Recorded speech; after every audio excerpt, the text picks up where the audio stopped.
The celebration of Edmond Dantes's betrothal had ended in shock and silence.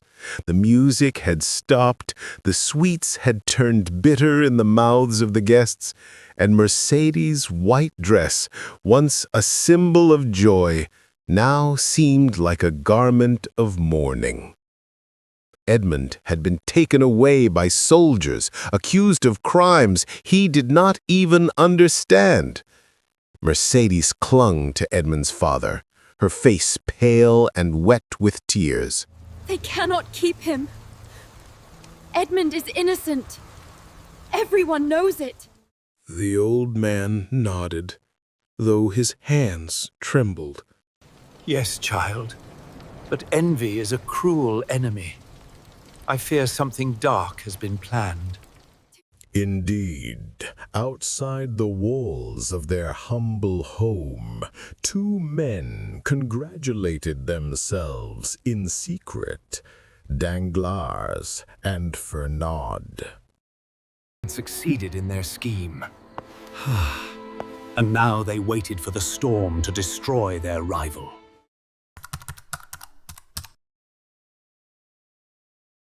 The false letter, written by Danglars and delivered by Fernand, had been placed into the hands of Gerard de Villefort, the deputy prosecutor of Marseille.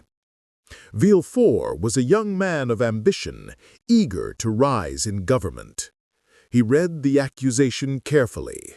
Edmond Dantes, sailor of the ship Pharaon, carries a letter from Napoleon Bonaparte to his supporters in Paris. At once, Villefort's face darkened. Though many such letters had been rumored, this one carried danger. The country was ruled by King Louis XVIII, restored to the throne after Napoleon's defeat. Any hint of Bonapartist activity was treated as treason. To protect the king, men had been executed for far less. Bring this Edmond Dantes before me. We shall see what truth lies behind his smile.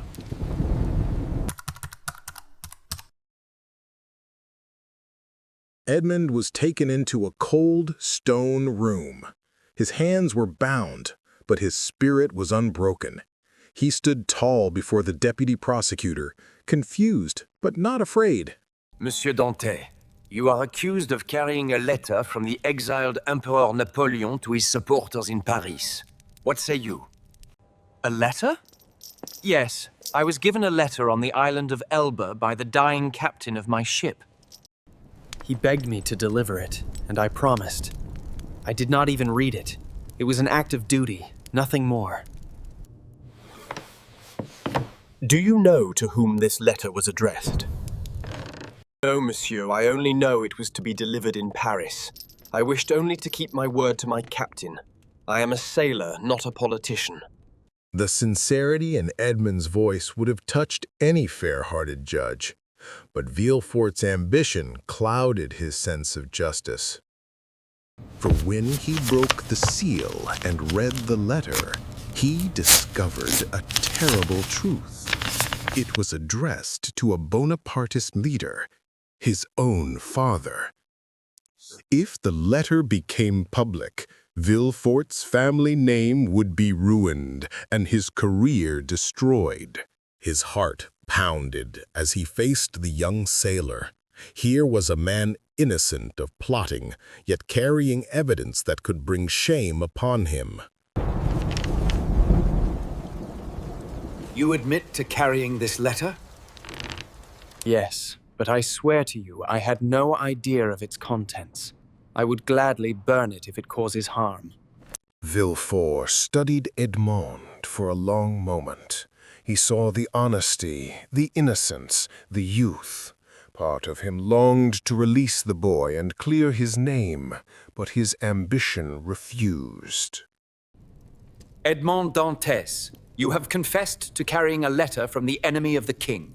For this, you are guilty of treason. Guards, take him to the Chateau d'If. No! I am innocent! Please, listen to me!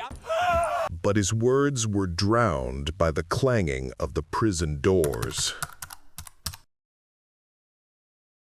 When the news spread that Edmund had been imprisoned, shock and disbelief filled Marseille. Mercedes refused to believe it. She went from door to door, pleading with officials, crying out that Edmund was no traitor. Edmund isn't a traitor. He knows only ships, sails, and the sea. Edmund's father grew weaker with grief. He had only his son in the world, and now even that comfort had been torn from him. He sat for hours by the window, staring at the sea, whispering Edmund's name. Meanwhile, Danglars and Fernand celebrated quietly. Danglars smiled to himself, imagining the Pharaon under his influence now that Edmund was gone.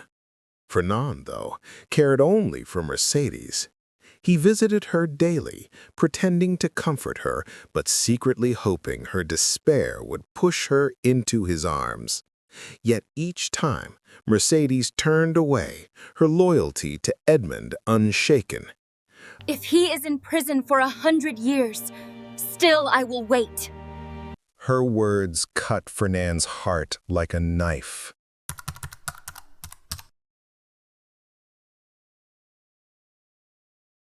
Late at night, Villefort sat in his study. The letter spread before him. His hands shook as he read his father's name once again. If the king discovered that Gerard de Villefort's father was a traitor, all his dreams of power would collapse. His fiancée's family was royalist. His own career depended on loyalty to the crown. Everything he had worked for could vanish in an instant. I must destroy this letter. Farewell, Edmond Dantes. You are sacrificed for my future.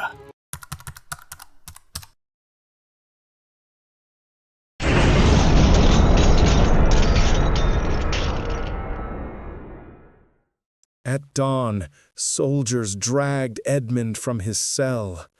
Shackled and pale, he was pushed into a small boat that carried him across the waters of Marseille.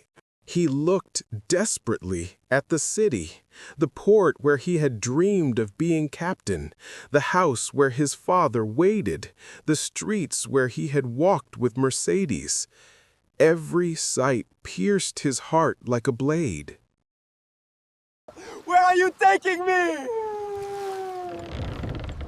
To the Chateau d'If. Edmund's blood turned cold.